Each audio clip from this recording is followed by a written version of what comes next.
You're listening to a 4x4 Radio Network podcast.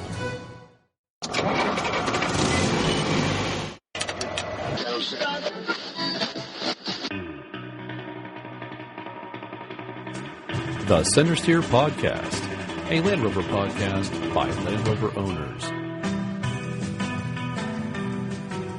Welcome to the Centresteer Podcast, the only Land Rover podcast on the planet. This is show number 43 for October 2016. This is a podcast by, for, and about Land Rover owners, and we are assembled here today. I want you to visit our website, which is centresteer.com, C-E-N-T-R-E, to listen to previous shows. And also for show notes, we will have links to stories discussed today and also stories discussed in the past. We're part of the 4x4 Radio Network, and I invite you to check out the other 4x4 related shows at 4x4radionetwork.com. Thanks for all your comments, likes, follows on Twitter, Facebook, and in emails. I really appreciate getting them. They give us ideas on the show and for stories and things. And thanks for supporting us on Patreon. Yes, we recently launched our Patreon, and Patreon is a simple way for you to support the podcast. It will help us keep us going. We needed another microphone today, and it'd been nice to have one. We didn't. And also encourage us to do more things. We have some cool rewards, including a special Centresteer sticker, which I've been giving out. And we now have 5 supporters, which I think is really good and amazing to me. So thanks to Steve, Michael, Jack, Oren, and Vasily. I've met Vasily, and so that was nice to do. And Oren has been helping us out in Australia. So thanks to all those guys. Visit patreon.com/Centresteer. That's patreon.com/Centresteer for all details and to make a monthly contribution. I'm your host, John Costage, and joining me here all the way from Western Pennsylvania on a late Sunday in October 30th to be specific, sitting across from me is... As usual, I'm Harold. And after a long hiatus, because you had a baby... Yes, Mark, and good to be back. Yes, welcome, Mark. Getting caught up on your sleep yet, Mark? Actually, haven't had to lose much yet. Amazing baby sleeps almost 11 hours a night. Wow. And I think the reason that Mark joined us, let's admit it, is because the Bells are staying with me and you want to come meet the Bells. That is at least 90% of the reason. Right. We don't come for you, John. No, of course not. And joining us via Skype, all the way from the Green Mountain State. Hey, I'm Morgan. That's it? Just a hey, I'm Morgan? They do things efficiently. I don't have a whole lot of other news right now. All right. Well, you have SeriesParts.com, kind of right? cold, drizzly weather. I'm bundled up. Yes. Morgan is wearing a beanie. Is that what we call them now? And he's upstairs in his office, and he has a beanie on. You enjoying the view of Canada from up there? It's sort of an easterly view, but yeah, it's nice. And we also have a special guest today. Joining us is Bryan Joslin, who is editor of Alloy+Grit, the new Land Rover magazine in the United States. Say hi, Bryan. Hey there, everybody. Great to be here. Where are you calling from, Bryan? We are at the other end of the state. We're down just outside of Philadelphia. Okay. Oh, that's exactly where Graham thinks he is. I can tell you he's not here. That's true. If you've not been following us on Facebook or Twitter, Graham and Louisa Bell from A to A, expedition.com, I think that's their new website. They have the book We Will Be Free, been on the show several times. Have made their way and have been staying with me for the past week, and so they'll pop in on the podcast here shortly, and they can maybe do a few moments on their new book, which is Travel the Planet Overland. I did get, in fact, the very first copy, which was, yes, I know. And Graham is geographically challenged at times, and he has called this, we're near Philadelphia. No, yeah, you're not. You're near Pittsburgh. Well, when you come let's from face South it, Africa, for how far he's gone, it's really not that far outside of right. But the man has a great, and I even compliment him on his memory. How can you not know that? It's all relative. And you've never butchered a detail, John? This is not about me. Hey, Bryan, thanks very much for joining. This is what we do. Yeah, no problem. Hope you know what you got yourself into. Absolutely. We'll be nice to you. You're a newcomer. Thanks. I actually got to meet Bryan at the Overland Expo, which I should probably spend a moment or two. And he still agreed to come on our show. Indeed, he did. In fact, he did. I went to the Overland Expo East, which took place a couple weeks ago down in Nashville, North Carolina. I drove down in my Jetta and promptly wished I had brought the series truck, but 7 hours, in a series truck means 9 minimum. But yeah, I had a great time. That was a really, really neat show. And I did get to meet Bryan. I got to, and Steve. In fact, where is Steve? He's your co-editor, I think. Yeah, Steve's actually the editor. I'm the publisher, but he is traveling back from, I believe, British Columbia today. He had other details to attend to and wasn't able to make it in time. Cool. And I also met up with Terry Ann Wakeman and got to meet up with some other folks, especially authors. And so we have some ideas for future guests on the show. The one that I'm really excited about, I forget the man's name. Damn it! He was a Royal Engineer and headed up the first motorized crossing of the Darien Gap. I got to see his talk, and I got his book, so I'm going to get in contact with them, see if I can't get him on the show very soon. Before we get into the news, joining us now in the studio is one Graham Bell. Graham, welcome to the show. Good to see you in person, brother. I'm glad you're here. Hey, thank you very much for having me. Wonderful. So you have a new book out. Let's spend a few minutes telling folks about the new book and where they can get it. Okay, the book's called Travel the Planet Overland. It was a Kickstarter campaign that we did a while ago, and yeah, it's beautiful. It is. It's really pretty, and it feels good, and it looks good. I mean, I've seen it now for the last week. We finally got our hands on the print, and every time I see it, I go, "Ooh, that's pretty." I'm, not to blow my own horn, but my wife is great. That sounds weird.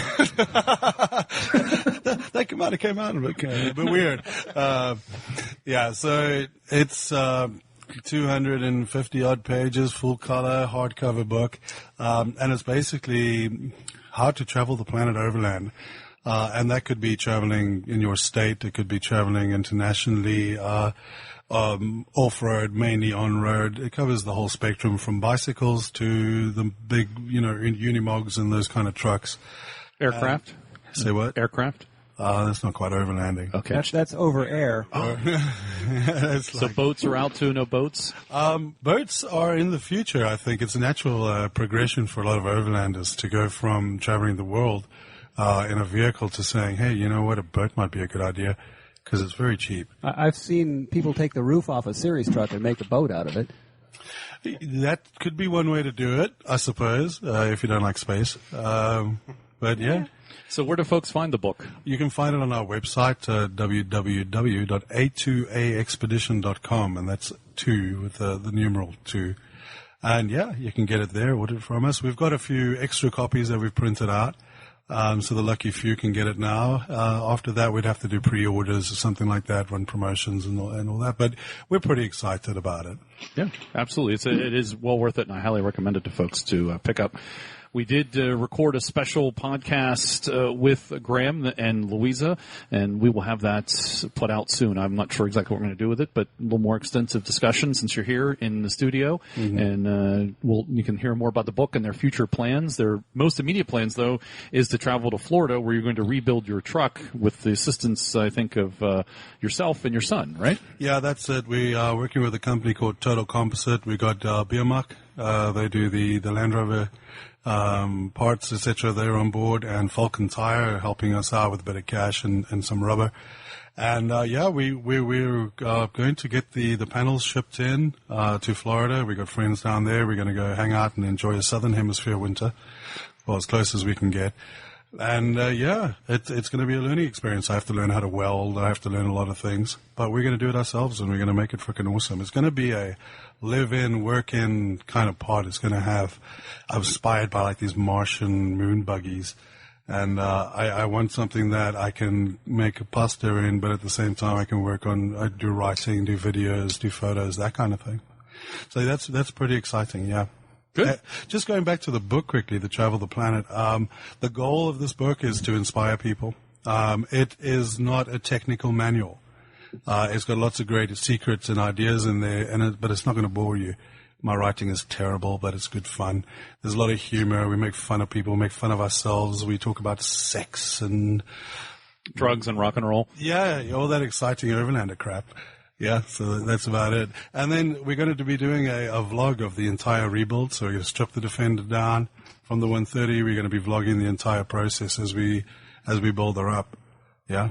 Good. And so to see those vlogs, you go out to your Facebook page, correct? Yeah. It's A2 Expedition, a family traveling the planet overland, something like that. I think that's right. Yeah. We'll put it in the show notes. Yeah, that'll be cool. Thank you. And Instagram, we'll put some bunch of photos up there as well. But mainly we work through the Facebook. It's the easiest medium for us. Cool. Well, thanks for coming on and giving us an update on your situation and where you are. And I was very pleased to have you stay at the house for as long as you have. And I have gotten at least 10 or 15 pounds bigger. So. In fact, I think that's what you're doing now. You're going to go up and make dinner, right? That's right. Yeah. I'm gonna drink your Guinness and watch my wife make you do it. But you know, hey, I'm going to skip out of the podcast and go drink beer with Graham. You're more than welcome, Mark. I was a Coors Light man before I got here, and you guys have re-educated me.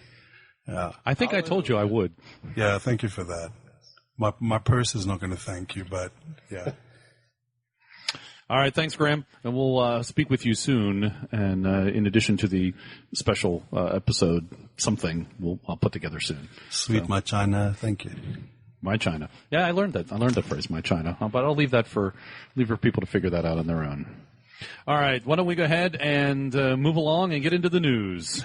First up is JLR reports U.S. sales for September 2016, and sales were very good. We'll just highlight a couple things here. U.S. sales were up for JLR overall 21% from the previous September. Disco Sport continues to grow, up 5%, and this is the Land Rover's second highest September ever for U.S. sales. And the Jag XE Sport Sedan, XF Luxury Sedan, and the F-Pace have all done well, with Jag sales up 168% from September, which is the best they've had since 2003. You said 2003 or 2003? Okay. So things are going well. I should tell you this, Harold. On the way back from Overland Expo, I was coming up the interstate, and I saw an Audi, and I'm like, oh, that's a nice looking Audi. And as I get next to it, it was, oh, that's an F-Pace. They're pretty sharp looking. Yeah. I only saw one in the wild a couple weeks ago. And I've seen two now so far in the wild. Hey, if you like Jags that look like Audis, yeah, sure, fine.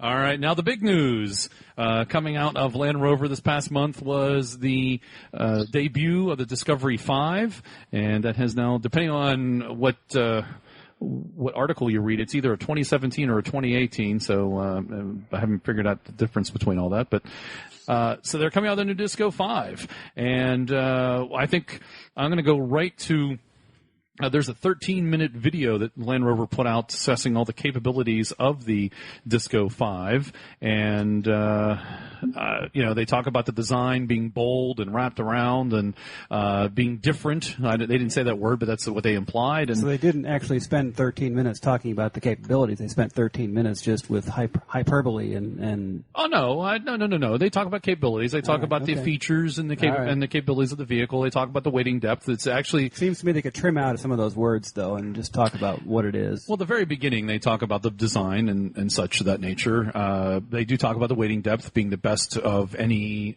Disco ever, and I think they increased it by 43 millimeters or something. But on the design, which is one of the things we've talked about, how they all look alike. I think this continues in that they all look alike. Right. Yet that's wonderful, isn't it? Or so the video says.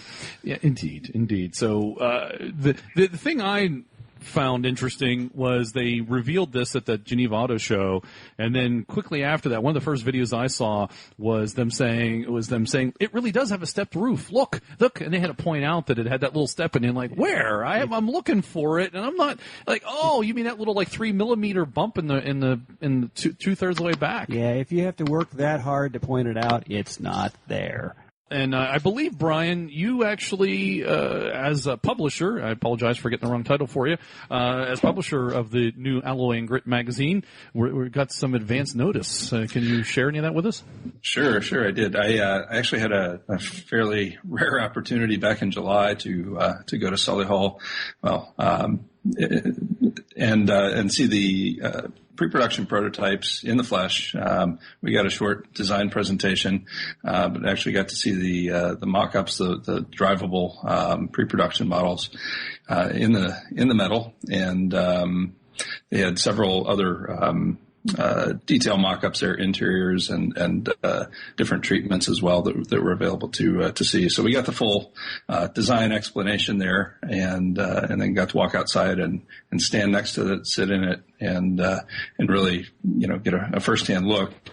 The unfortunate thing is we were bound by contract not to speak about it until the embargo lifted at the Paris Auto Show, so it was kind of killing us for a while, not being able to say anything. But it gave us time to absorb all of the new features and the new design, and to kind of reflect on that a little bit. So I'd be glad to share my thoughts, as you move through that. So, well, please do. Now's probably a good time. Did you get to drive it?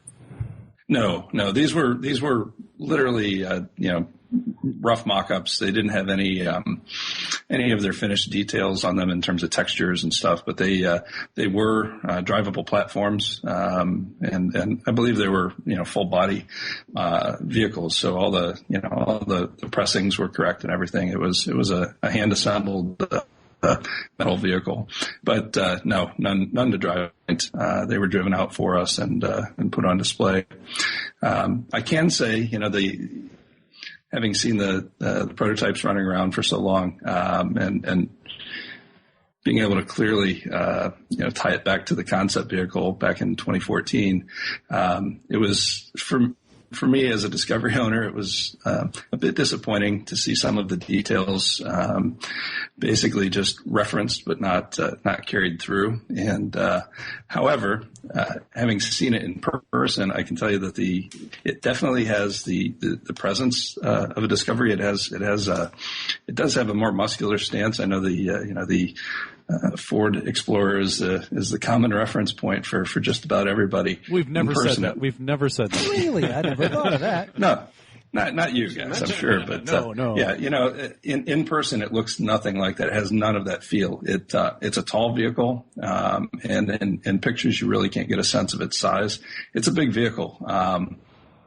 It's how does it compare? Like I said, it's tall. It still has a boxy, narrow kind of overall posture to it. So. How does it compare to the Disco Sport?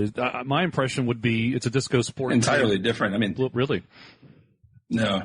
It's. I was trying to pull up some of the figures there. It's actually about as tall as an LR4, give or take. A couple tenths of an inch. It's very, very close to the Discovery 4 in its overall size. Let's see. And it's longer overall in length. It's I'm just trying to pull up those stats. While you're doing that, I know it's certainly lighter than the previous models. They use a lot of aluminum in the construction. Yeah, 1,000 pounds. I mean, that's significant. Needless to say, and that was always one of the problems with the LR4 was just how dense it is. So yeah, to shed 1,000 pounds by the use of aluminum instead of steel is a major. I think the thing's going to be fantastic to drive both on and off road. It'll be interesting to see how that translates into durability. Yeah. Yeah. Well, I was also looking at some of the stats here. It has a weighting depth of 35.4 inches. That's incredible for a stock truck. Yes, which the Land Rover's engineering department reckons the new Disco will be better in the rough stuff than its predecessors or any other current sport utility rivals. This is from Autoblog. It's about the same size as an LR4, slightly longer, wider, with 1.5 inch extra wheelbase with a lower overall height. Yep, 1,000 pounds. Dispensing with the body-on-frame architecture of the previous model, other enhancements have helped save 1,000 pounds. And, of course, it's more aerodynamic. I just wonder where they put all the cameras. Apparently this thing has cameras all around, and wonder, interesting how they shed 1,000 pounds, but yet they've added all this electronic equipment to it to do all this electronic stuff. It's interesting how much I could have shed more. Well, and it is also a 7-seater now, again. True 7-seater. I sat in the third row, and it is. I think their stat is that it's designed for 95th percentile adult. 6 feet 2.8 inches or something. It's designed to accommodate. So it is a real third row back there. You still have to come through the second row, but they've made that a little easier to manipulate the second row. And it's not a punishment place at all. It's really a nice place to be. That's good to hear. It's not a punishment, because I know a lot of those that have those back seats, you have to contort yourself just to get in there. Yeah, usually the tip off is the 5+2 seating versus seven passenger, and they're calling this a full 7 passenger. I think they still reference the Range Rover Sport as a 5+2. It's interesting how 5+2 does not equal 7. must be that new math they're working with. That's it, the new math. But the nice thing that Harold, I know this is something he looks forward to. Looks like every passenger will have a USB port, and so you can charge your devices, Harold. There's like 6 at of least them. one. At least one. Yeah, there's like 12 in the whole vehicle. All right. And you can connect 5 devices. I don't get this device connection to the car. I don't. Can anybody explain what that means? So I can connect my laptop. Is this like mainly for the family so they can stream? I would have. I believe it's for Wi-Fi. It's like a Wi-Fi hotspot, so that if you want internet, you don't have to have data plans for every device in the vehicle. You can just connect them all to the data plan for the vehicle itself. It's so that your kids can text to each other while you're on the road, so they don't have to talk to each other. Well, and it also means you can share locally without going over the internet. So if you have something like a wireless hard drive full of movies or something, you can have your kids stream those instead of streaming Netflix over the internet, paying data plans. So some options like that. All the important stuff for us. Right. Headrest video, I know. Well, certainly, what else here? Engine lineup. They're going to have a 340 horsepower, 3-liter supercharged V6 is available in all trims. ZF 8-speed automatic with a choice of single or 2-speed torsion-based torque biasing center gearing. Towing capacity is 8,200 pounds. Nice. That's gone up a little bit. That has. I think it was 7,500, wasn't it? 7,500 for most Disco variants. And a 3-liter turbo diesel making 254 horsepower will also be available. And this is Autoblog. How much torque, people? It's Autoblog. I'm sorry. Horsepower is meaningless with diesel. How much torque? Both those engines are basically the same as what's in the Range Rover Sport right now, minus the V8 option. So the V6 gas engine's 340 horsepower at 6,500 RPM and 332 pound-feet at 3,500.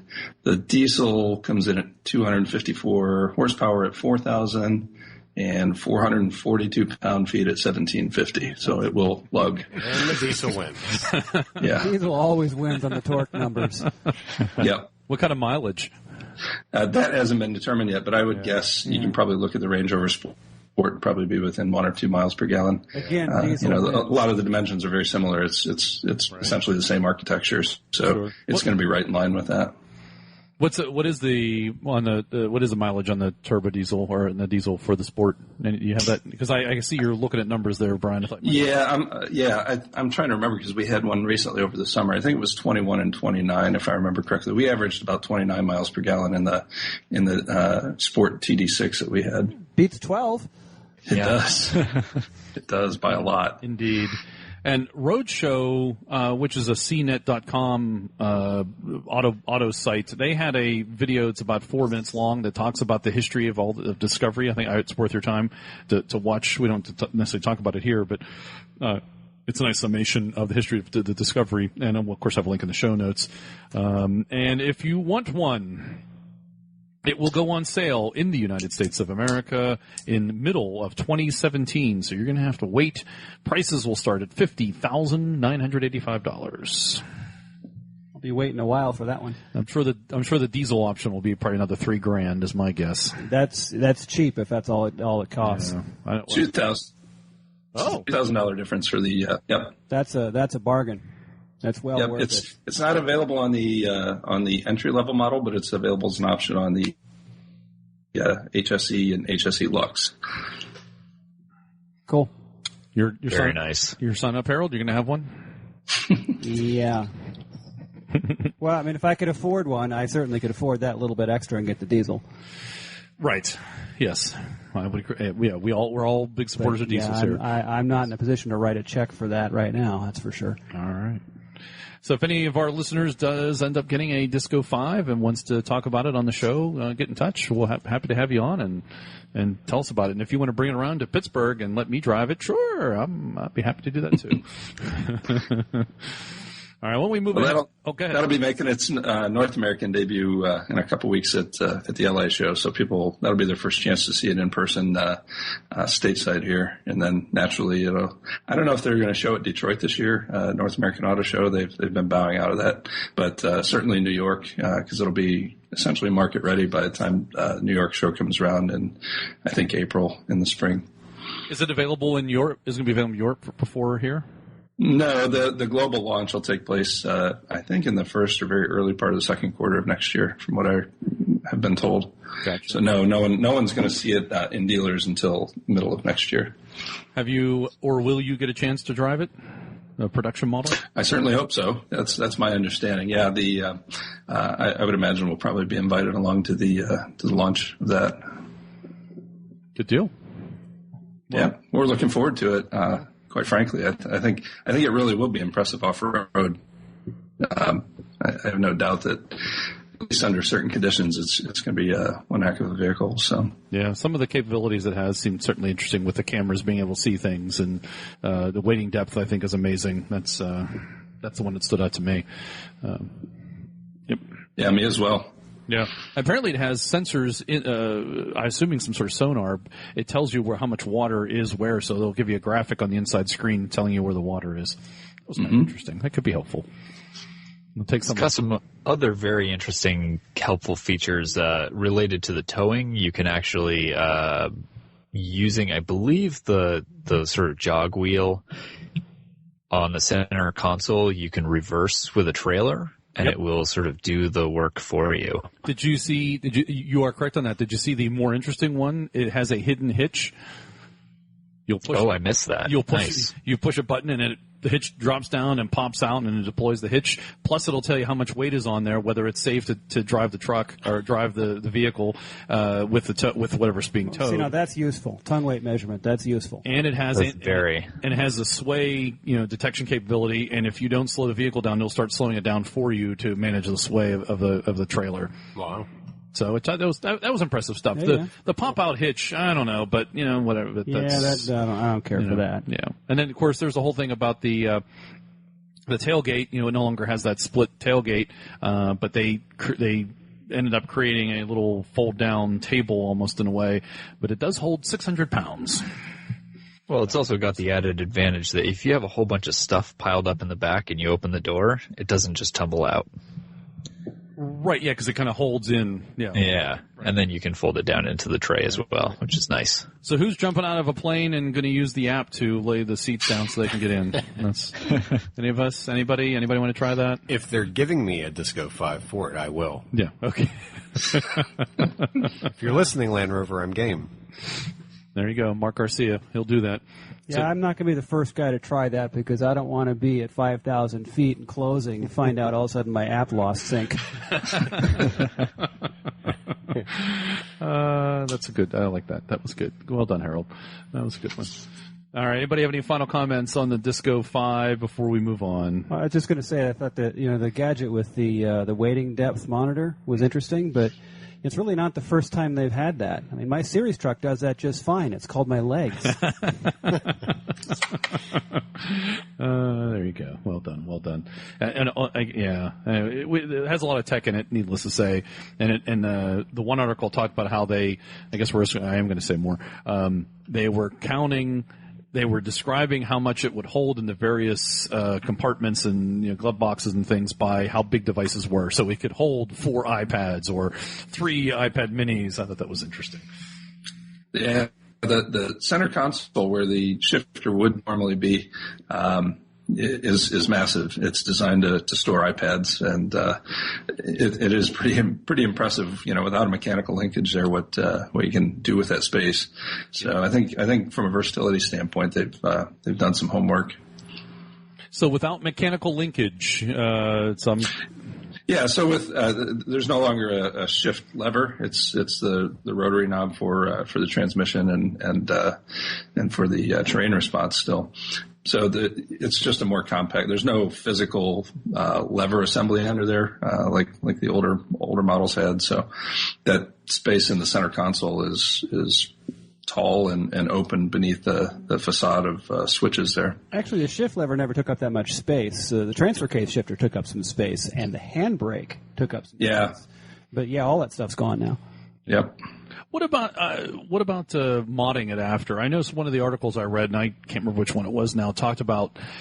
It seems like they were JLR doesn't want, but question these third party folks adding things onto their vehicles because it didn't look right or it didn't hold up or it wasn't good quality, and that's why they created the SVO line things. That's a Gerry thing. He actually brought that up when we were there and having dinner. That I think a lot of designers feel offended at what they create, and then someone just tacks up something that they welded at home, and in the interest of pushing trees out of the way or whatever the specific purpose is, and so I think they would like if people didn't do that. Now the reality of the aftermarket is that's not going to happen, but yeah, I think that's where that comment probably derived from. Like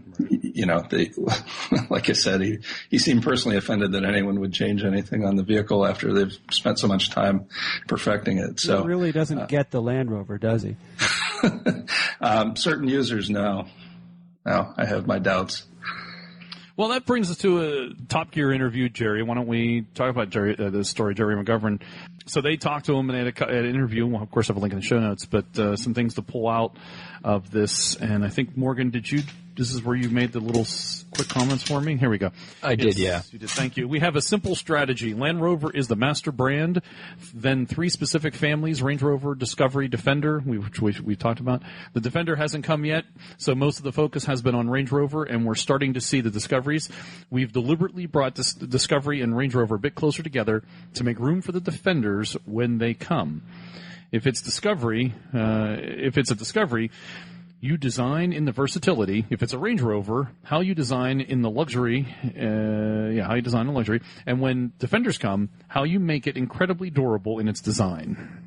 Yeah, I was impressed that's sort of one of the first very succinct, clear explanations of their sort of branding focus there and why we're starting to see so many similarities between the Discovery and the Range Rover in terms of look and feel. Which gives me hope that maybe the Defender won't look like all the other ones with that comment, although, we'll see. It certainly implies that. Whether or not that'll be the case, I don't know. Right. I mean, at least to them, it'll look significantly different, which, they say there's a significant difference between the Discoveries and the Range Rovers, which are, at this point, harder for the rest of us to detect, even when we're Land Rover fans. And they also say that the new Disco has a stepped roofline. Right. See, look, we have a video to show you. Look, really, we do.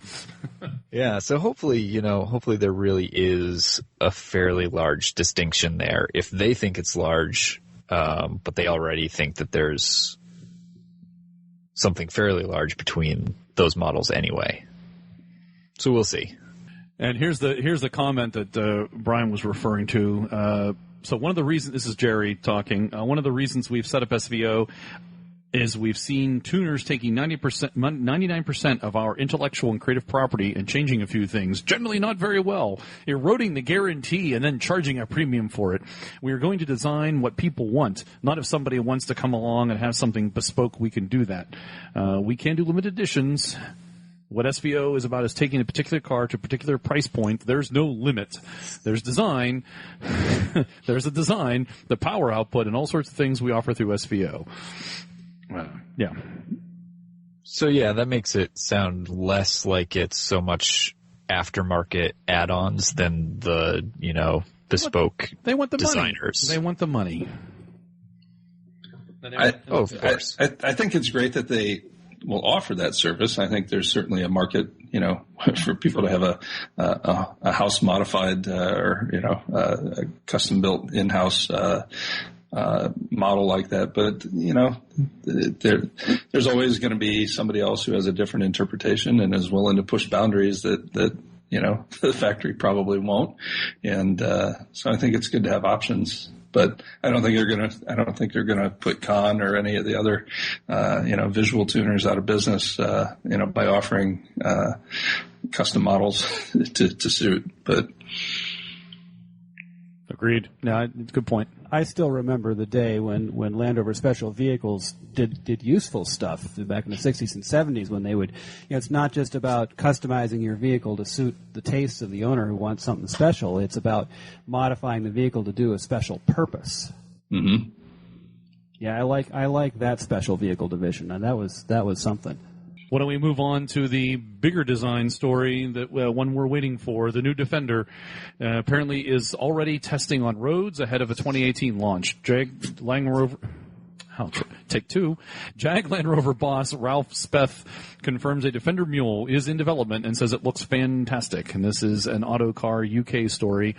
So apparently it's already undergoing testing, and he has driven prototypes. He says it looks fantastic, quote unquote. Design and engineering now at stage of development, testing on the road. It's expected to arrive in 2018. It will be based on the aluminum architecture of the new Discovery, Range Rover, and Range Rover Sport, and could be made in the same plant. Speth confirmed it won't be related to the Disco Sport or Evoque models. He added that it will be fairly different, quote unquote, around fairly different from other models and actual body componentry, because a vehicle of this capability has to be very tough indeed. And this is a quote he has here. There is no question of the new Defender just being an icon. We are working on an authentic successor to the old Defender. The architecture will contain a lot of elements that are different from other aluminum cars. He also added that all our vehicles have to make money. So, Really, yeah. I mean, we know that, but yeah, and yeah, because if they wanted to lose money, they could just keep making the old one. Right. So, Bryan, any inside knowledge about the new Defender? I have no inside knowledge of the Defender. I will say that when we were there in July, Gerry seemed very eager to want to pull out the phone and show us some of the progress, but it was never going to happen. The PR handlers, clearly said that was not going to be the case. But he indicated that the design was pretty far along, and that people. He said a couple times, "Forget DC 100." That was an exercise, and I think we know what that meant. It didn't go over well. I think that was just meant to piss us off so bad that we'd be relieved to see anything else. Yeah, but he insists that people will recognize it as a Defender, and will be happy with it.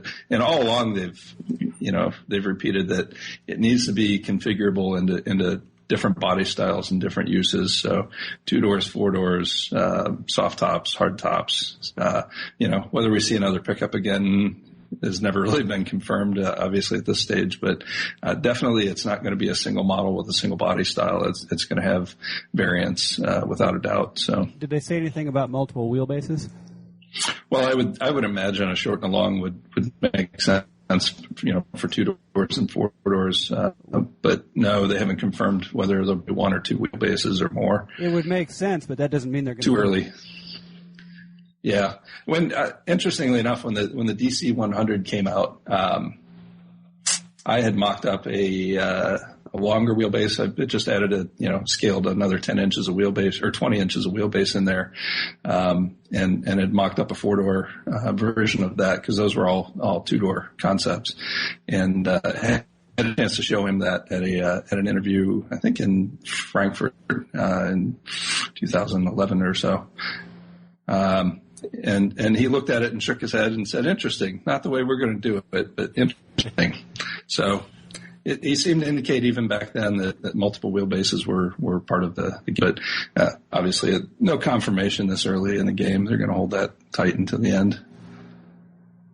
Yeah, we're doing a lot of finger crossing around here.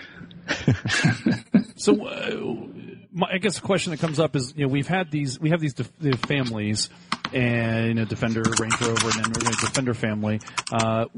When you're talking about the multiple configurations, is that going to be the range of the Defender family, or is there going to be a Defender and then a Defender Sport? Since that seems to be the way they're going. Any sense of that? I've heard rumors of Defender Sport, but never from anyone in the company.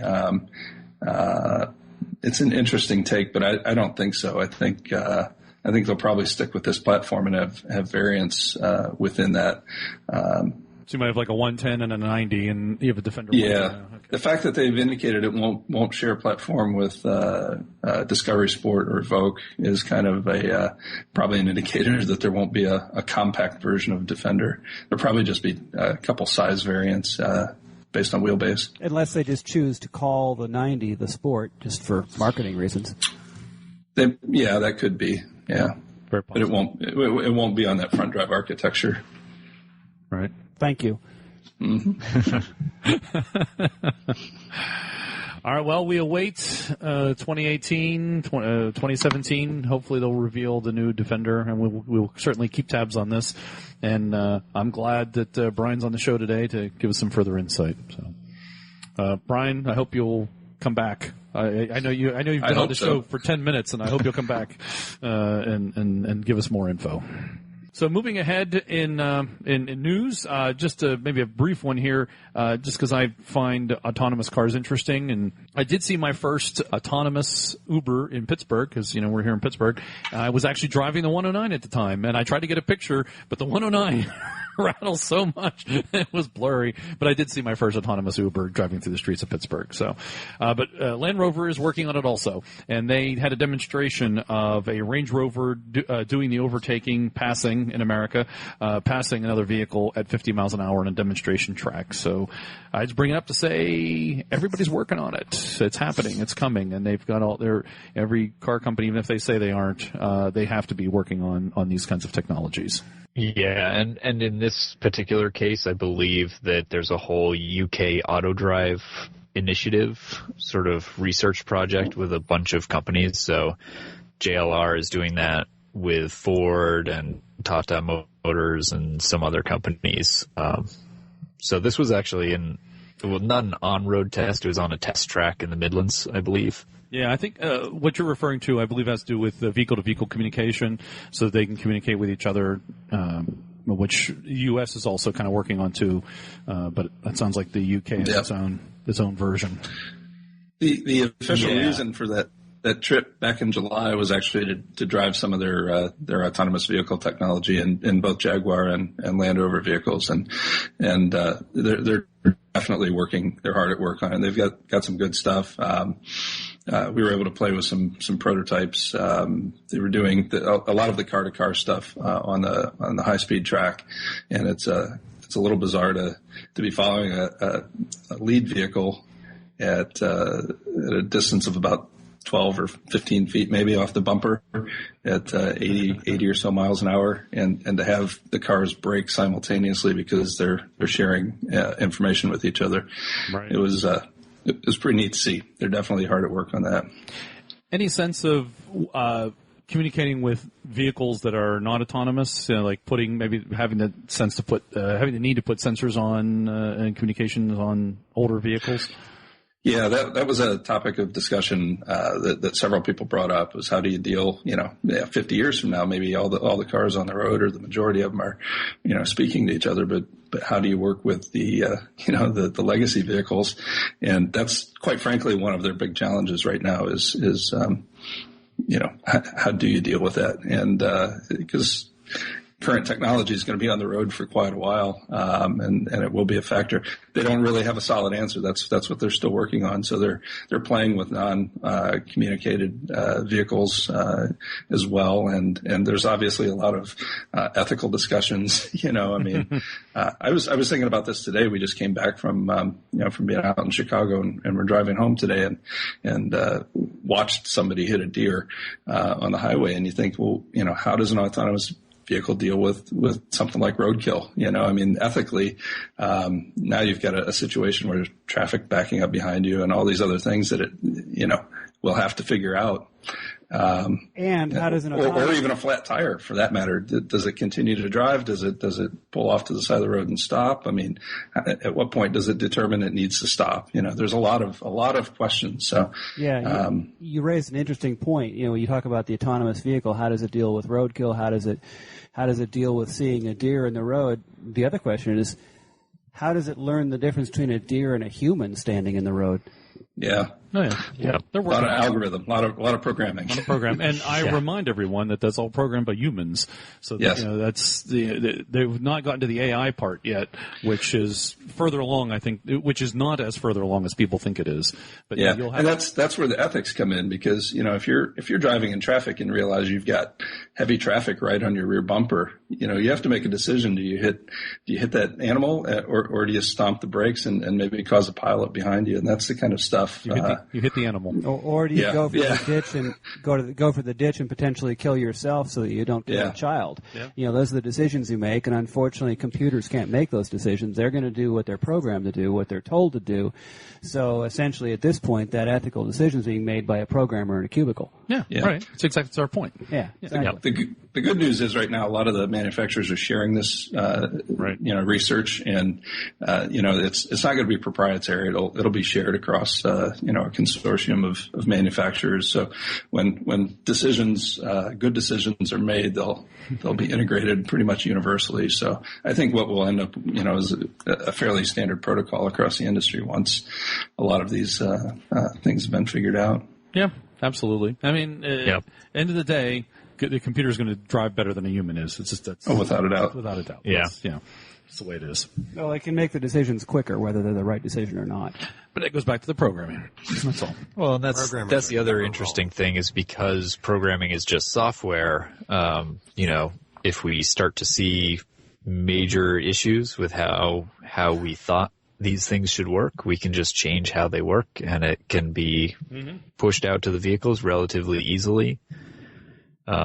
In fact, with this whole overtake feature that they're testing, most of the hardware is actually already in the existing Range Rover Sports that they're testing on. It's got all the blind spot detection stuff, the power assist steering, the adaptive cruise control. That's all the stuff they're building on.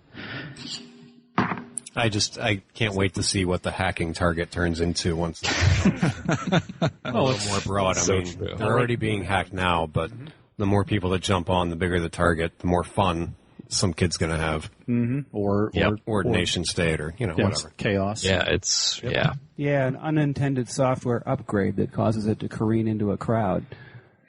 I think that'll be part of the standard. There'll be methodologies around it, and security is going to have to be seriously looked at. Security has, ever since the beginning of time and computing, they've always included security at the very beginning. Didn't you know that? That's a sarcastic statement for all my information security professionals out there. I'm just going to walk away on that one. You are walking away. Why are you walking away? Oh, he's got to take a break. Well, while Mark walks away to take a break, we're gonna move on and talk about older vehicles. Why don't we get away from the autonomous and the brandy new? So Land Rover has opened Solihull Reborn Tour, and we talked about it before, but now we have a little more details, and it's officially open. This is an extension of that celebration exhibit that they had, and they will offer visitors an insight into the 1940s production and the many fascinating stories of the 1948 Series 1 to present day Defender. The tours start at £29 for a 90-minute Reborn tour, or £150 for a combined tour tour and a drive lasting 3 hours. So that you can choose between yours. And now, thanks to the current exchange rate, it's actually cheaper for Americans now to do that than it used to be. we just checked today. It's £1 to $1.22 as of today. So it's virtually about $35 then if you want, of course, airfare. But yeah, plus getting there. Yeah, plus getting there. There's always the getting there part. I don't think that's gotten that much cheaper. I don't think so. You'd be surprised. It's not too bad. No, it's not bad. I'm just thinking it's not precipitously cheaper like a lot of things are over there because of the exchange rate. Yeah. So true. If you can't make it, check out the Autoblog story. They have some pictures there. At least everything looks very clean, of course. But they have a couple pictures, at least give you a sense of what the exhibit is all about. As we discussed previously, this one actually lets you observe some of the Land Rovers undergoing restoration in the classic workshop. So that's part of it, as well as the sort of celebration tour that they had before, which has been moved over near the classic workshop. I had my head in other things lately. I actually missed that news story. I hadn't caught that one. So yay! But, yeah, you scooped me. Yeah, I scooped you. Well, we'll cut this part out. Don't worry. I'm sure. Yeah, it's kind of embarrassing for a professional to get scooped by us amateurs. Yeah.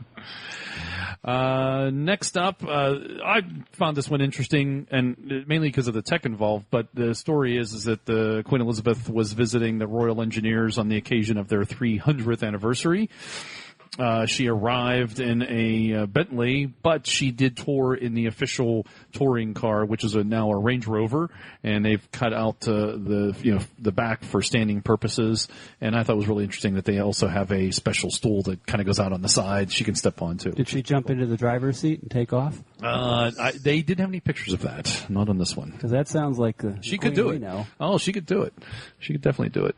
But this one is really fascinating because this is a hybrid Range Rover and it's a diesel hybrid, and which allows it should be. And they say which allows it to run on times purely on electric power, minimal fumes, especially when the subjects are nearby.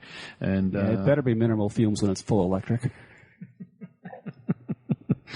So this is the fourth, that's what they're called. Yeah, this is the fourth state review vehicle manufactured for the royal family by JLR. And the first was a Series 1 and 53, and I think this, and before that there was a 2002. And these are available at the Motor Museum, whose name has changed, and I forget. British Motor Museum. Oh, that one, the British Motor Museum. You can see them there, which I saw a couple of years ago when I was there. So, anyways, so the state review vehicle is their word for the Queen's Pope-mobile? Yes. Staying on Range Rovers, the first production Range Rover is for sale. So back in 46 years ago, I'm trying to find the date, 1970 something. This was the very first Range Rover that was registered, given a number plate. That would be 1970. And May 27th. Thank you. I was trying to find it. May 27th. And it's expected it's going to be for sale, auctioned off, I believe, and they're thinking it's going to go between 80 and 100,000 pounds.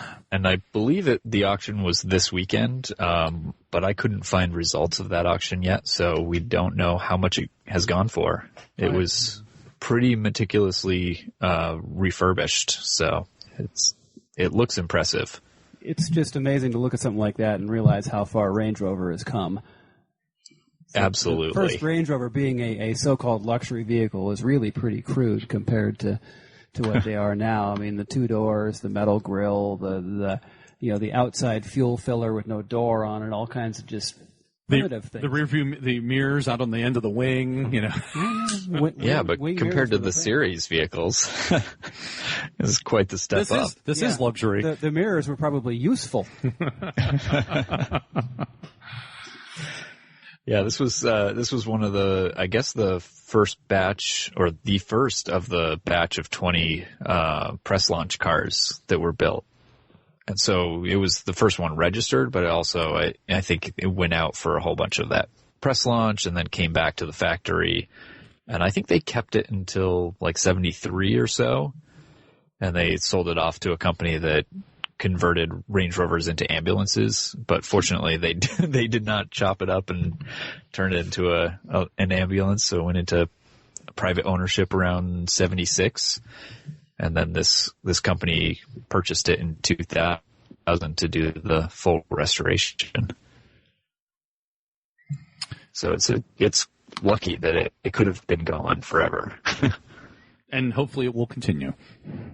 Someone will buy it and keep it going.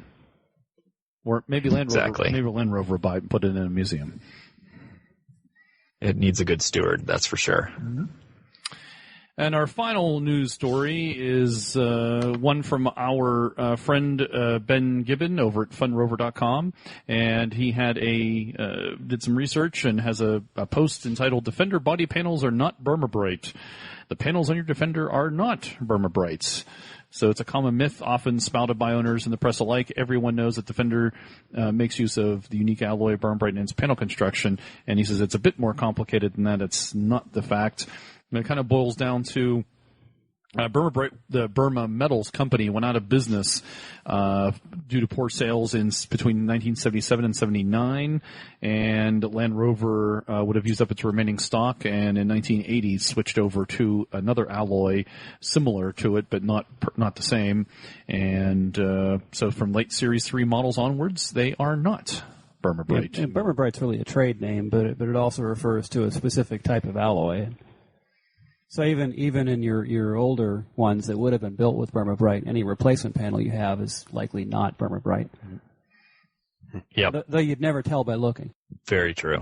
And that he actually even goes into some of the details of which Burma Bright, metals concoctions were used. Well, they have specific alloys that were rated basically by the amount of magnesium in them. So like the Series 1 and 2 used slightly thicker panels that were BB2, so 2 magnesium. And for the 2As, they switched over to slightly thinner BB3. But then the whatever the new alloy they switched to is even thinner and not as corrosion resistant as the Burma Bright actually was. Check out the article we'll have a link to the show notes, but thanks to Ben for doing some research on that. And that's all there is for the news in the Land Rover world for October 2016.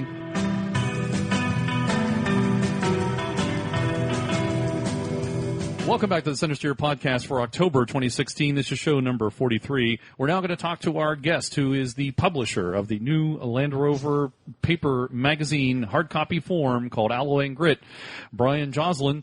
Welcome, Bryan. Thank you. So, magazine, great idea.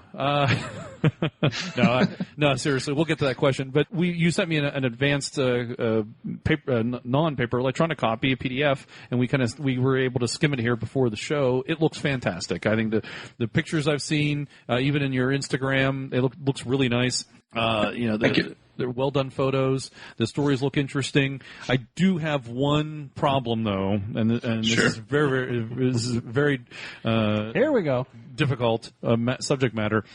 Your column is called Centresteer, and it's spelled wrong. It is. It's spelled wrong on purpose. It's To mess with us? So we're thinking along the same lines here. My opening column for each issue is called Centresteer, and it's kind of the play on words to kind of get things centered for the issue that follows.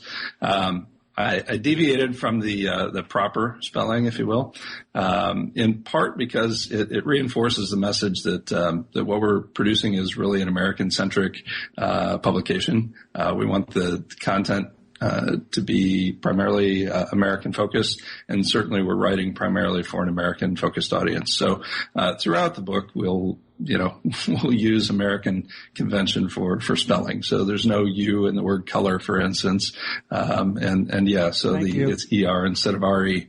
So it was very intentional. It also avoids any confusion with what you're doing and what we're doing, right? Well, we support your Americanization of the language.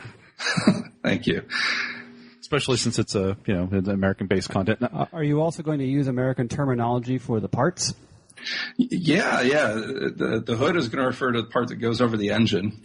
Excellent. And wings are what all the new Range Rovers have adjacent to their headlights, apparently. So, or winglets, really. But we're using American terminology. We want it to be approachable to really to an audience that may not even be immersed in Land Rover and Range Rover culture and terminology at this point. So we want it to be approachable to the American audience without them having to need a translation guide first. So how did the idea come about? What was the genesis, the idea?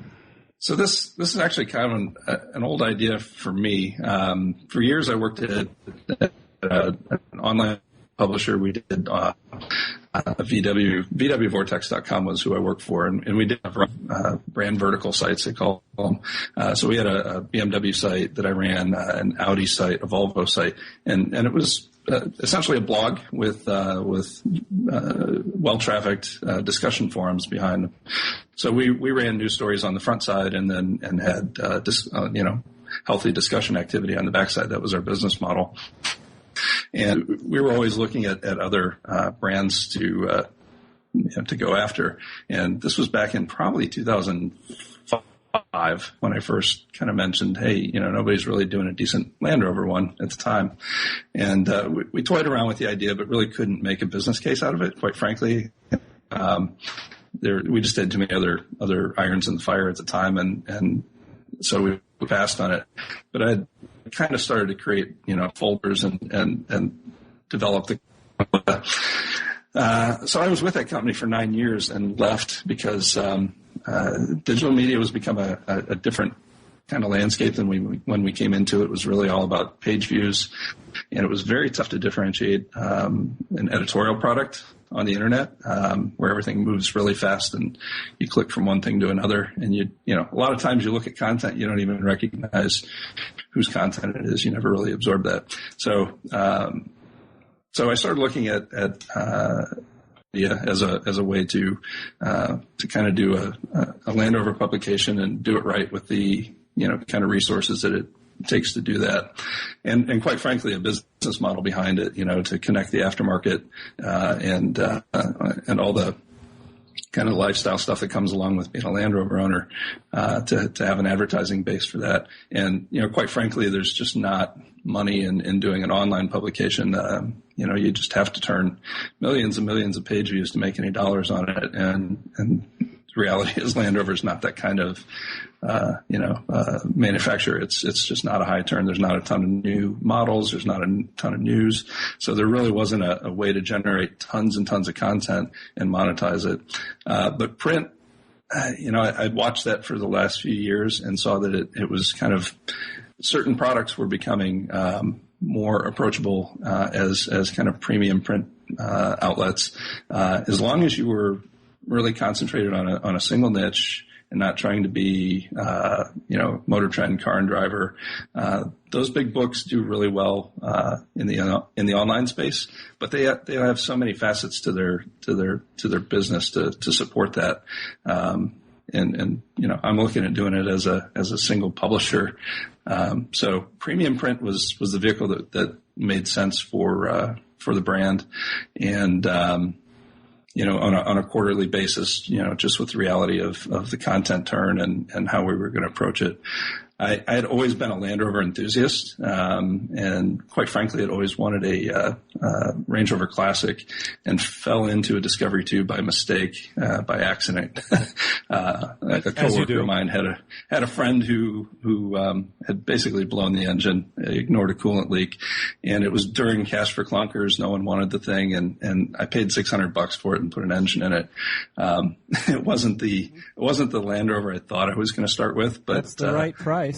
It was the right price. And I had about, say $2,600, $2,800 into it altogether when it was done.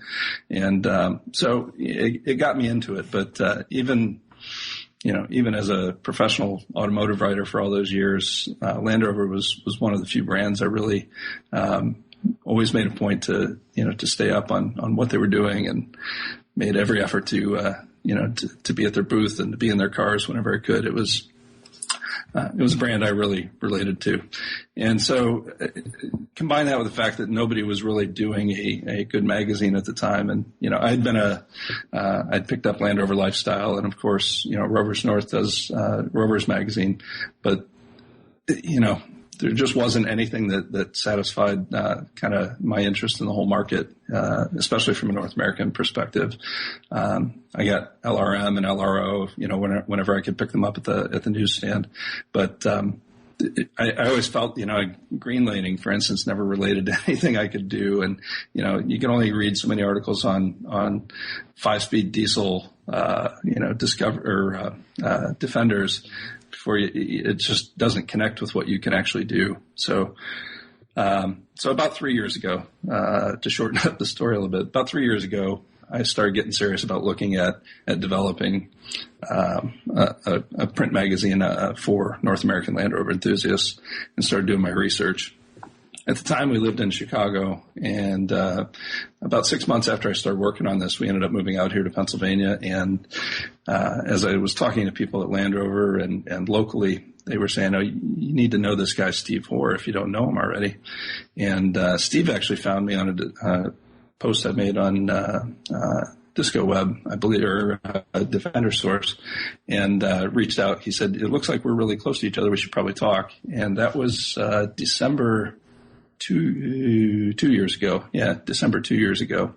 And so we got together, and, Steve's been a contributor to LRM and LRO for many years, and likewise had been campaigning to get them to do a North American version.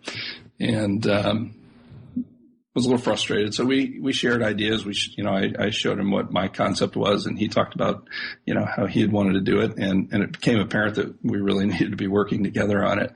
So that was really in January of 2014 when we had our first real meeting, and just started developing it from there. And so that's kind of the kernel of, the start of the concept. And so for the last 2 years almost, we've been building out the concept, the content mix, how we're going to approach, certain topics, the need to include as much of North America as possible. And when I say North America, I'm talking, primarily the United States and Canada, but, including Canada as part of this market as well. And then really the final product being something that people would want to have and hold on to and actually pay for, and see the value in what we're producing. So that's what we've been working on. And, it's finally coming to life. This first issue is, really 3 years in the making, and, we're pretty proud of where we brought it to this point, and pretty soon we'll be able to share that with everybody, and hope everyone else is satisfied with it as well.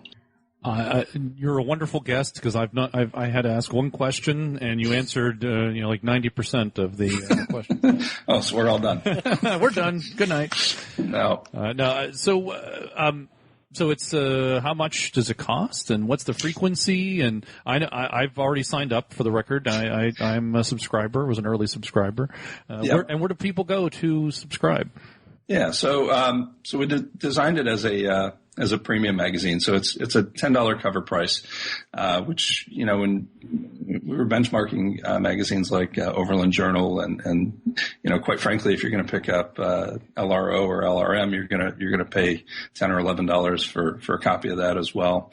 So we kind of built everything around a $10 cover price, because that gives us enough working capital, quite frankly, to do what we need to do. It gives us some actual revenue. We can't do a $4.99 magazine. No one does a $4.99 car magazine anyway these days. But $10 seemed like the right price. $15 seemed a little beyond what we wanted to offer. We wanted to make it accessible. For the cost of a Chipotle launch, you can pick up the magazine, and we're doing it quarterly at this point. Quite frankly, putting together this first issue required a full quarter worth of diligent effort to gather everything and get it rounded up. But also, coming back to the frequency of news and things like that, it's a small model line. So from a new car perspective, there's not a lot to cover. It's not like there's 2-3 new models with every issue. And then also, for us just to be able to get out and experience, the events and to get out and do the things and meet the people we want to see. We couldn't do that right now anyway on a more frequent schedule than quarterly. So that's the frequency for the time being. We're doing 4 issues a year. And then, right now the challenge with any magazine obviously is getting it out into people's hands. So we do have a store online at our website, alloy+grit.com. More importantly, we've made an arrangement with Atlantic British to get, copies of the first 4 issues, to them, and they'll be distributing them here, with paid orders. They're doing up to 20,000 copies of each issue. So that'll give us a little bit of a kind of a launch pad to get them out into the hands of people that currently own Land Rovers or Range Rovers and are still spending money on them. So we thought that was a pretty good demographic to hit. And so we've entered just a marketing arrangement with them. So they're going to distribute the magazines for us, and we've given them some advertising and working with them on just on promoting the new product here, our magazine. So, but unlike the Rovers arrangement, it's completely independent. They don't have an ownership in what we're doing, and so we're free to produce the content we want to produce and need to produce without any interference from them. And they get the benefit of being associated with this new magazine for a while. So that was a win for us. That was a really big win for us to be able to work that out with them. And naturally, we wouldn't have approached Rovers North. I mean, we respect what Jeff and everyone at Rovers North does with that magazine. I think it's a great service that they do. It's always fun to get the catalog and see, those articles as well. But we felt, obviously that's a limiting, there are limitations of what they're going to cover out of their business interests. And so we needed to stay completely independent. And, that was the deal with Atlantic British, that we were going to run stories and even ads from potential competitors, and they were okay with that. So it's so far it's been a great relationship with them. Is there a chance then? There's no chance then I can get a mug. Then there's no coveted mugs, right? We don't have any mugs at the moment to give away for spotting Land Rovers. We'll let Jeff own that corner of the market. Fair enough. Because you need more mugs, John. Let the bells stay with you for a week, and you do not have enough mugs in the house. I'll tell you that. That's guaranteed. So many complaints. Will there be an e-version? Many of the magazines, I know LRM, LRO, they typically have an e-version, especially for people outside the country. Is that a plan, or is that something? Yeah, so we're working on that. It'll probably be. We haven't announced the details because we're still working those out, but there will probably be a free version of that available with your paid order, your paid, copy. And then we'll probably have an abbreviated version of it online for free. We're still working out the platform we're going to use. So, the reality is, it was designed as a print product, so it's going to present best in that format. It wasn't designed as a digital first product, and quite frankly, in the short term, our digital option will probably be mostly a replica of what we've produced in print. We just don't have the resources to do a special iPad version with a lot of interactivity and stuff. So will the subscription cost be cheaper than the $10 a month? I assume subscriptions. Yeah. So we're offering right now, and probably will continue to offer, basically 4 issues for the cost of 3 at a 25% discount when you do a full year subscription. Right now, we're only offering single copy and 1 year subscriptions, but eventually we'll branch out and offer a 2-year with probably a more similar discount or more substantial discount. And we're hoping to be working with some marketing partners to offer some incentives for some gifts for subscriptions as well. So that's all stuff that's coming down the road when we have time to have those discussions. So I can say, though, that one of the things we wanted to do with the print magazine was not make it just entirely flat paper. And so we have built some augmented reality content into the magazine. So several of the features in there have a little white plus icon marked on images. And with the Aurasma app, it's a free download. You can you download the app and then you subscribe to the Alloy+Grit channel, and it uses image recognition instead of QR codes, so you can hover over the image and open additional content, videos or photo galleries or other digital assets. So there is that interactive element even within print, but we didn't want to do it with QR codes, messing up the design of the magazine. We wanted to produce something first and foremost that was attractive to look at and to hold. As an information security professional, I thank you for not using QR codes. Yeah. I'm just not fond of the look, and there's better technology out there now to connect that. Really, all that QR code is just a target, to connect to the content that's attached to it. So yeah, I've played around with the Aurasma app on a couple other endeavors and been happy with that. So yeah, the idea is, you can hover with your smartphone or your iPad or whatever, and wherever you see the little plus icon on top of an image, it'll unlock some additional content once you're into the app. You mentioned going to the website to order the magazine and your distribution agreement with Atlantic British. Are you also going to have it available at say, like newsstands or whatever the modern equivalent of that would be? We've talked to several people that publish similarly small magazines, and they've said that in the end, like a Barnes and Noble arrangement is not cost effective for them. It gets more magazines out there, but they end up losing money on every one of them that they sell. So there's another of the magazine business, the distribution side, that doesn't jive well with me, and that's it. When a bookseller orders your magazine, they order a quantity of, let's say, 10. If they sell 3 of them, the other 7 that go unsold, they take the cover off and send back for credit. The other 98 pages of the magazine go in recycling, and then you give them full credit for the unsold copies, which is why it's an expensive proposition to go into the newsstand business. I have a hard time just tossing away 98 pages, 100 pages of good content. Oh, yeah, so we will be we're working on a small bookshop kind of program, trying to support, some of the independent bookshops. It'll be a little more time consuming for us to build that network. But, the idea is that any of the unsold ones, they either hold on to for back issue sales, themselves, or we'll do an annual kind of buyback, but we'll take back the entire magazine and then it'll go back in our inventory as a back issue, which once we have several under our belt, we'll be able to offer as another option. Right. So yeah, it's a tough. The newsstand part of the business is really tough right now, the distribution side.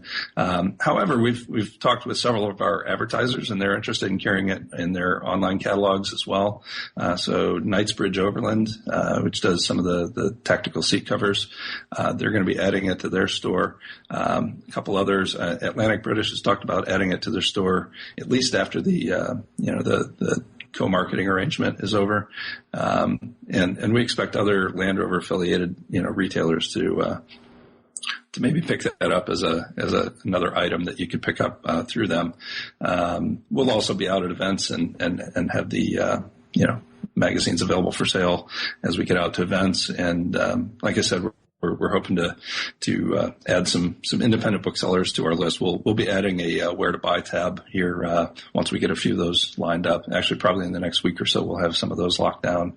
So there will be other outlets, or you can order it directly from us, obviously, as well. Right. Yeah, the great thing about the newsstand or the bookstore experience is it allows you to expose yourself to people who haven't seen your product yet, and they can look at it, they can feel it, and if they like it, you might get a new subscriber out of it. Absolutely. Yeah. It's a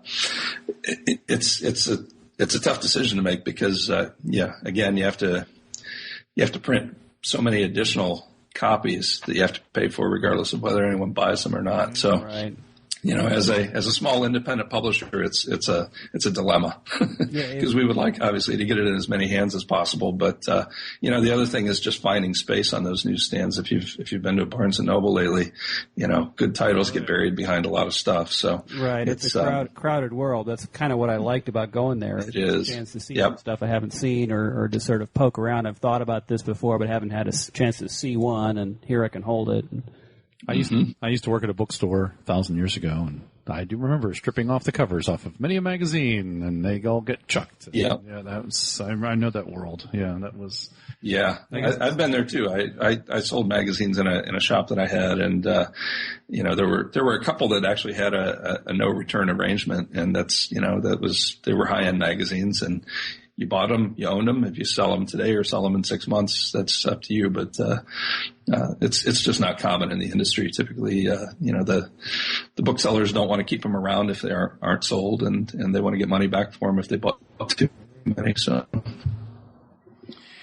We're looking at one article that you sent me, and I just like the general layout. Obviously I didn't get a chance to read it all, but this is the field skills getting to the other side, and the design is clearly you spend a lot of time and attention on design because you have the article bleeds into a weighting depth, and it's nicely done. I want to say that something particularly came up that I saw that caught my attention was that design. So you guys have done a nice job on the design. Clear as attention throughout the whole thing.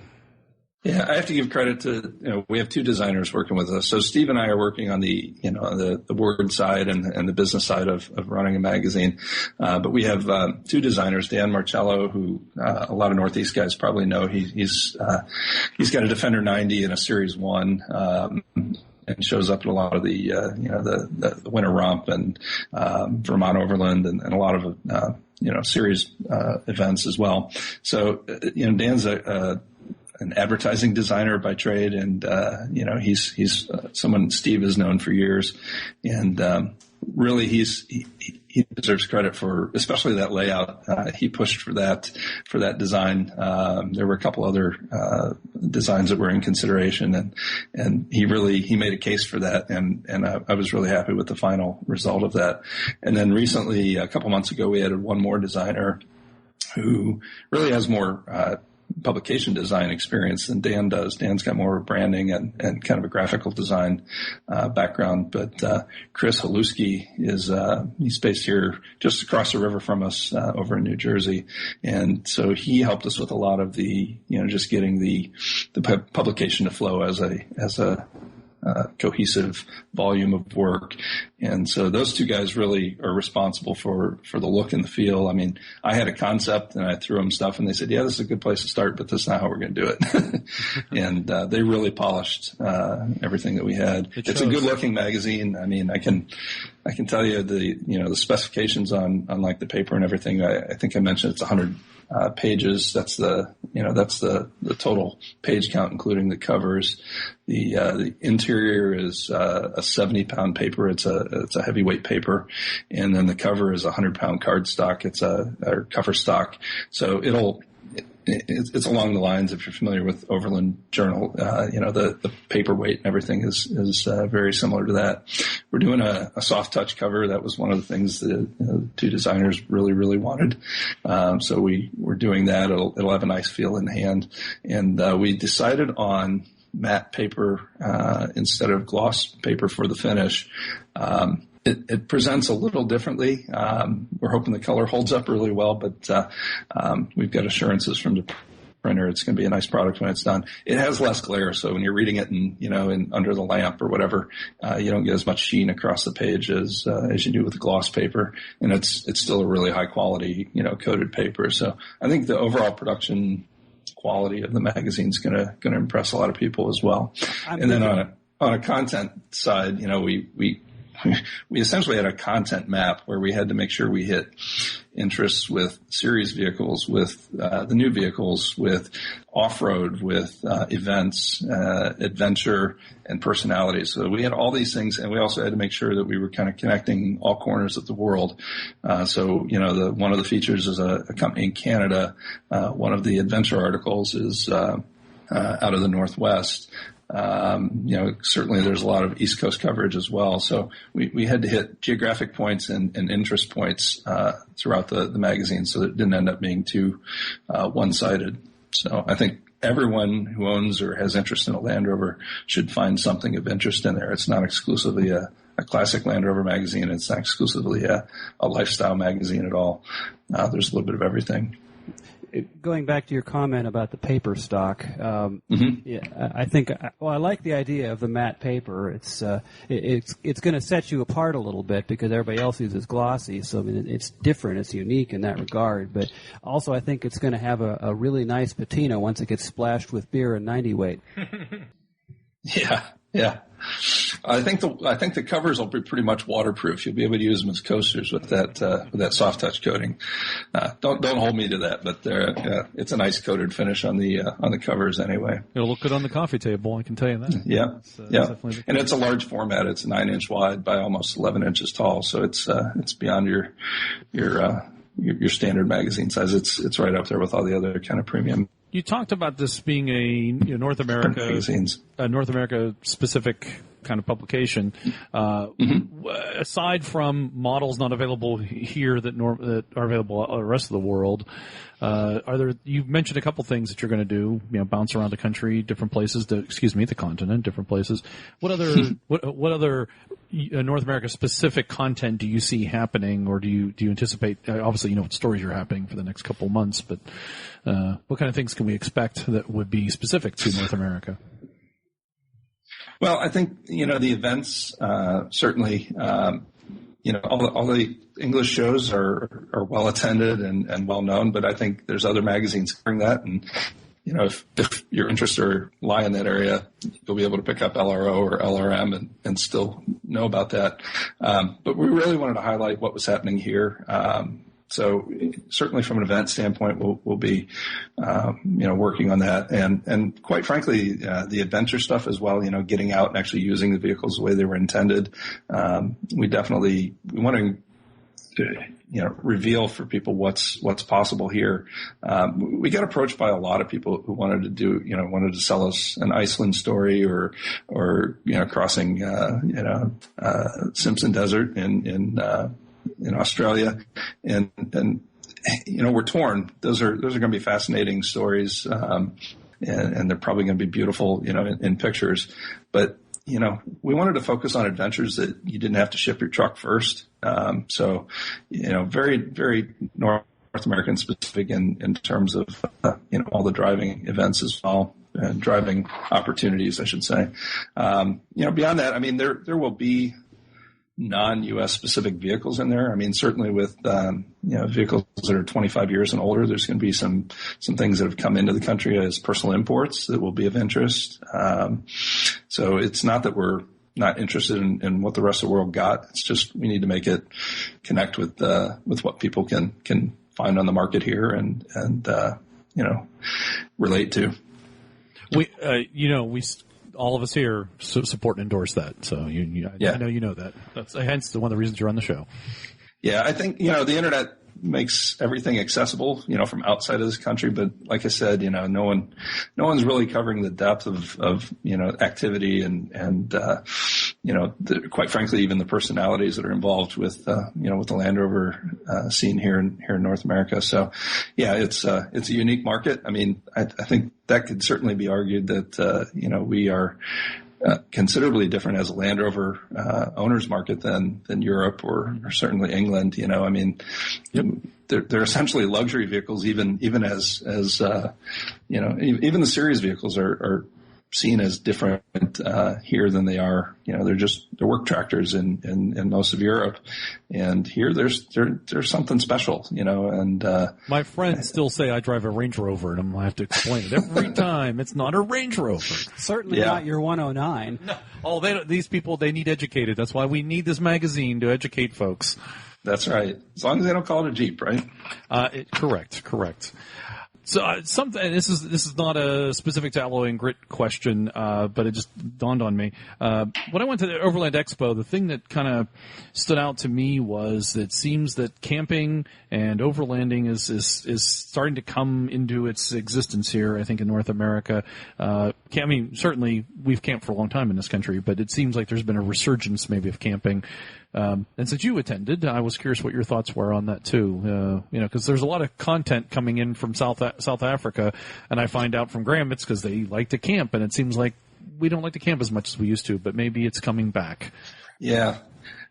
I think we have to credit Overland Journal for really making overlanding a thing, here in this country. Quite frankly, I think they've done a great job in 10 years of publishing their magazine, of making that an attractive endeavor and covering that field well. Yeah, certainly we've camped for out of cars for decades now, but I think the way in which it's viewed as an activity seems to be growing in popularity. It's a bit of a lifestyle statement, I think, to say that you're going overlanding.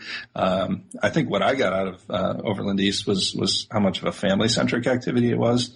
I mean, there were tons of kids there, lots of families. This is not just guys showing up with their trucks. This is a family trip, a different way of spending time together as a family. Right. So, we're all for that. And,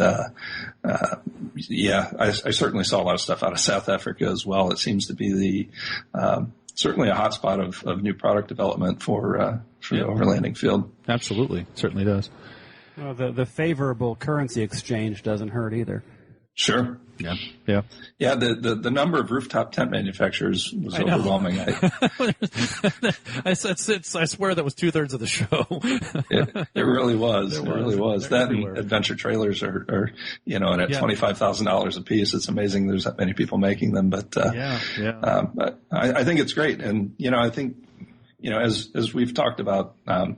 Our business plan, we've had to tell a lot of people, look, we're not doing an off-roading magazine. There's so much more to living with a Land Rover than just, crawling over rocks and going through mud. You have to live with them. And one of the great things about them is, the versatility. And I think overlanding is a great way of kind of combining, the off-road ability, but with a real purpose, getting somewhere and doing something that you couldn't do in a Jetta. No offense. Hey, none taken. The Jetta has its purpose. Yeah, it's good at a lot of things, but that's not it. That's correct. Exactly. Depends on which Jetta too. If you get the sport wagon one to have plenty of room to carry stuff. Yeah. And we all know you can take a stock Forester and actually do a lot of that stuff as well. I mean, you don't have to have a built off-road vehicle to travel overland, but I think it certainly. The activity certainly makes Land Rovers much more attractive as a vehicle, in this market. I think it's a good combination of activity and vehicle. When will the first edition be in my mailbox? Bryan? So we have dropped all our digital files at the printer, and they've approved them all. And in theory, they're maybe running on the press right now. But yeah, certainly this week they are printing and will be bound, and we are supposed to take delivery sometime 8th, 9th, 10th, somewhere in that time frame, depending on how the production schedule runs. So as soon as we have them in hand, we will be we'll be packaging up the pre-sales and getting those out, and they'll be available for regular delivery after that point as well. And Atlantic British will start dropping them officially on the 15th. That's the launch date. Okay. So we worked backwards from that date. The 15th happens to be the start of the LA Auto Show, at least from the industry perspective. There's some events happening on the evening of the 15th. It officially opens the press on the 16th. So it coincides well with that. And of course, the Discovery 5 will be debuting there. So it all ties in really nicely. Obviously, we've got a lot of Discovery 5 content in the first issue there. We cover a couple different stories. So that all segues well for us, but yeah, we basically built that back from a November 15th launch date. So it'll be hopefully right around the 15th, 16th or so. You should see it in your box, maybe even sooner, depending on when they leave the mailbox. As long as it's before Thanksgiving, I'll be happy. Yeah, absolutely. So tell us a little bit about you. What are you currently driving? And you said it sounds like you own 2 Land Rovers? I've had 2 Discovery 2s. And I should say the article in there mentions finally getting my Range Rover Classic. I've made a deal that I haven't paid for yet. A 95 Classic that I'm buying from a local contact here. So it's a really rough one with 250,000 miles on it, but nevertheless, I'm getting my 95 long wheelbase, which is what I'd always wanted. My current daily driver is a 2000 Discovery 2 with I think it just turned 130,000 miles, and as fresh head gaskets. I did those earlier in the summer, and everything's good. So that's the first question we'll ask. Yeah, absolutely. No, and obviously my first one I bought with a blown engine. I sourced a block from, I'm drawing a blank on his name, up in Connecticut, does the used parts. Morgan. Oh, not Morgan. No. No, Q Morgan. I was queuing Morgan. I'm not sure off the top of my head. Anyway, picked up a used long block from, actually it wasn't from him. It was from a guy whose wife had wiped off the right side of the truck on a tree because they were running bald tires in the winter in Vermont. So I ended up swapping in the engine and doing a top end rebuild at the time. And so that was my first one. Unfortunately, it died on our move out here, pulling a U-Haul trailer in 20-degree weather. So I parted that one out and sold it off and picked up this 2000 a couple years ago, and it's been a pretty good car as Discovery 2s go. Good. And we're actually gonna be building that one up as a project vehicle.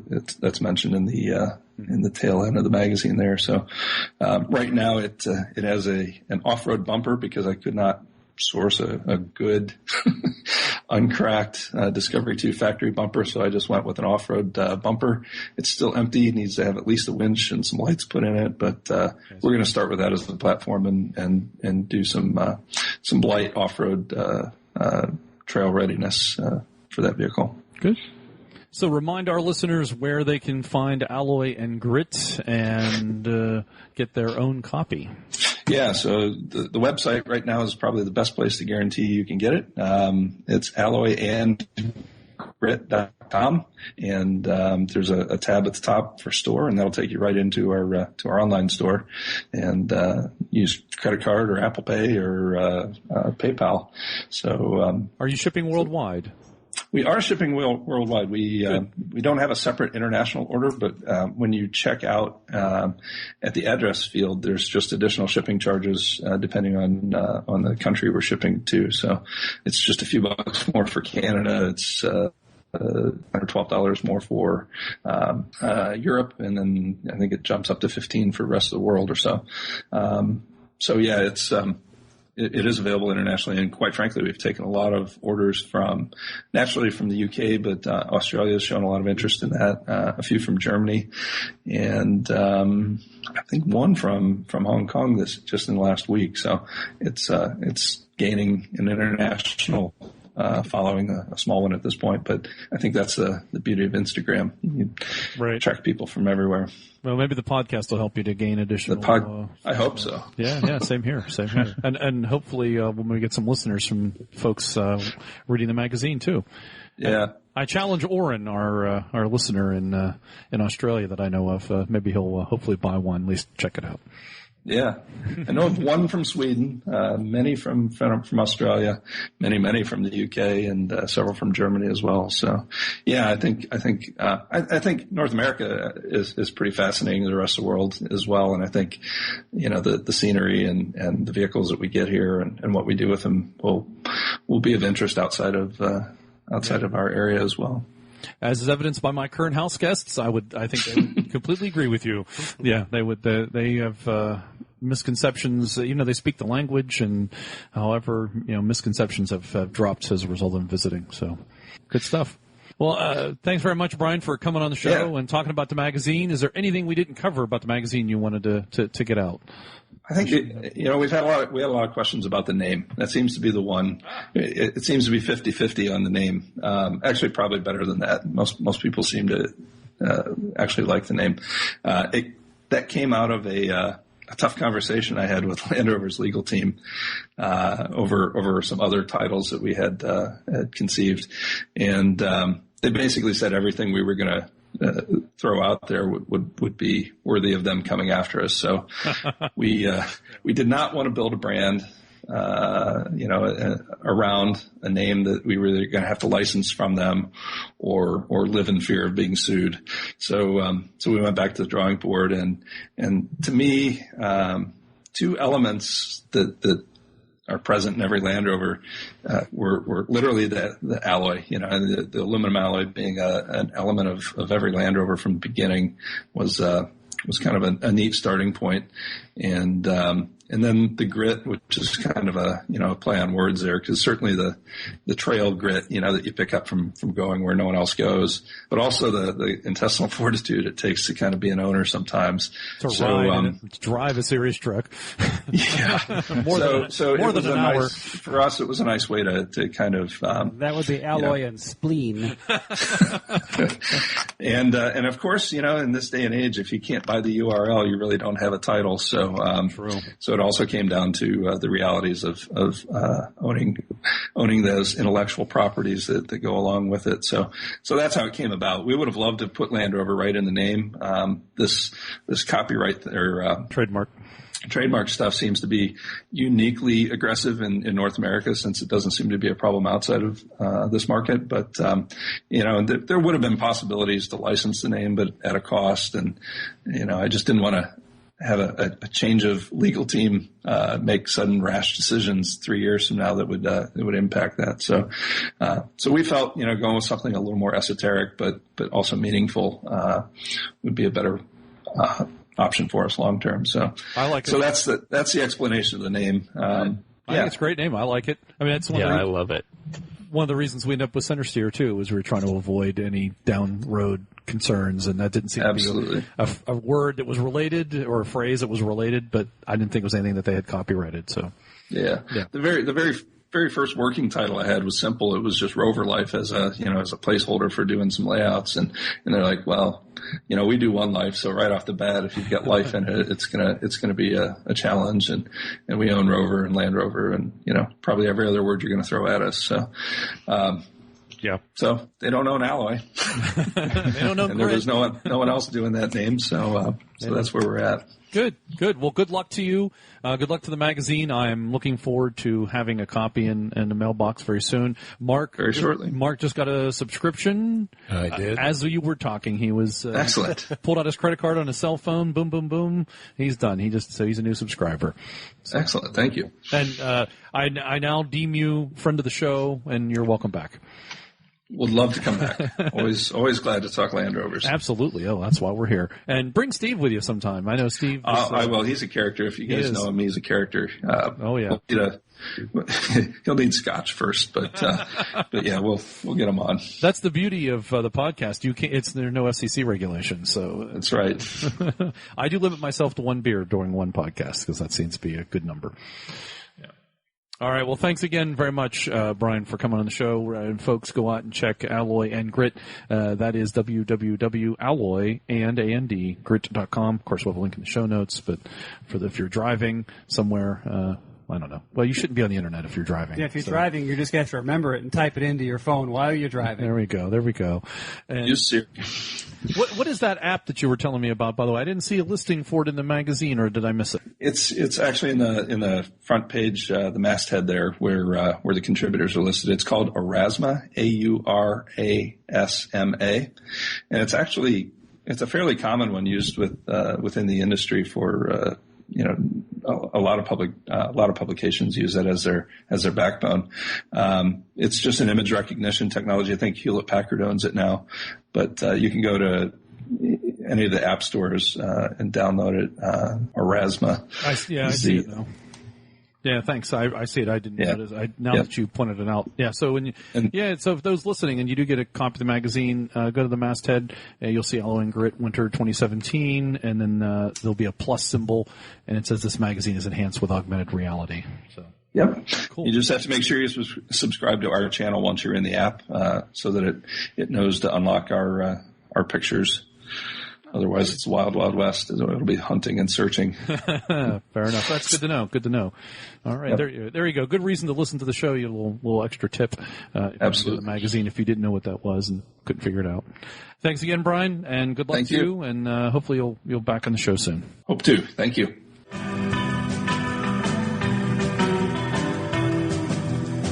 So that's the podcast for this month, October 2016, show number 43. I want to thank our guests and contributors this month. Our guest was Bryan Joslin of Alloy+Grit, the new North American specific Land Rover magazine. Go check that out. So I also want to thank our contributors from the Green Mountain State. Hey, I'm Morgan. Thanks again. It's been fun. We'll push off our continuation of the Range Rover Classic. We'll be covering gearbox and transfer case next month. And, check out seriesparts.com if you're looking for Series Land Rover parts. And Defender parts now, right? Yeah, there's a little bit of crossover in there. Good. I'll be expanding out soon. Nice. So check out seriesparts.com. And also here in the studio from a long hiatus, Mark Garcia. Yes, good to be back. What are you driving now? And what's on the road? Legally on the road? You answer as you wish, sir. This is not a court of law, but it could be heard by someone in the court of law. Well, in that case, give me a little leeway, because none of my vehicles that I'm currently driving are currently 100% legal. Understood. So you're not driving them, you're testing them. That's the excuse I gave the last officer that pulled me over. That's your story, and you're sticking with it. Yes.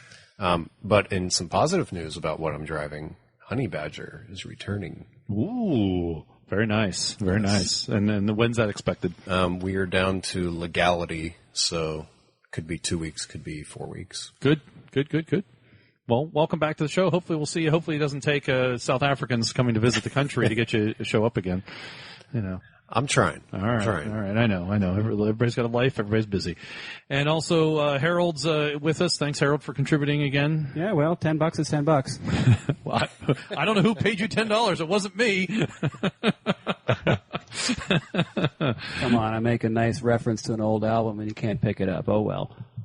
An old album and I can't pick it up? What reference did I miss? That's Bob and Doug. Oh, I'm sorry. Geddy Lee guest singing on their song. Hey, thanks, Geddy, for coming. Yeah, well, $10 is $10. My apologies.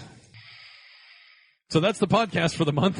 I hope you enjoyed the show. And sorry if you missed any references to Geddy Lee and Bob and Doug.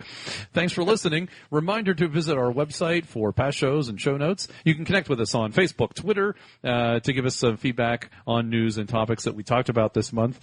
And now you can directly support us through the Patreon. Our Patreon account is at patreon.com/Centresteer. We use the Patreon account this month, or today, to ask our contributors if they had any questions for Graham and Louisa, and they got some good questions out of that, and we'll have that special episode. I think it's going to be a special episode. Not sure what I'm going to do with it yet. Soon from Graham and Louisa here from podcast headquarters. If you'd like to be a sponsor of the podcast, send us an email. And we'd love to hear from you, our listeners, even if you have just a picture of your Land Rover or something you're lusting after or something you're driving illegally, as I look at Mark. Until next time, I ask you to share the show with a fellow Land Rover fan. Thanks for listening. Wave as we pass by.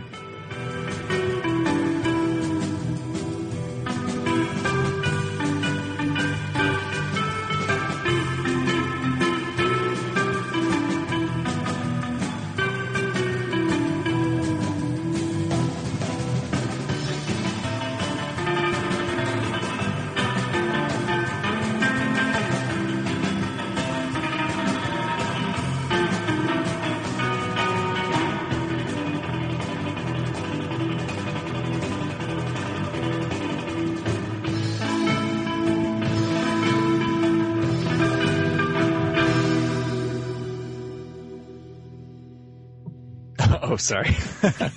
Oh, yeah. Editing pause. Yeah, exactly. I'm leaving this in. I might want to leave this one in.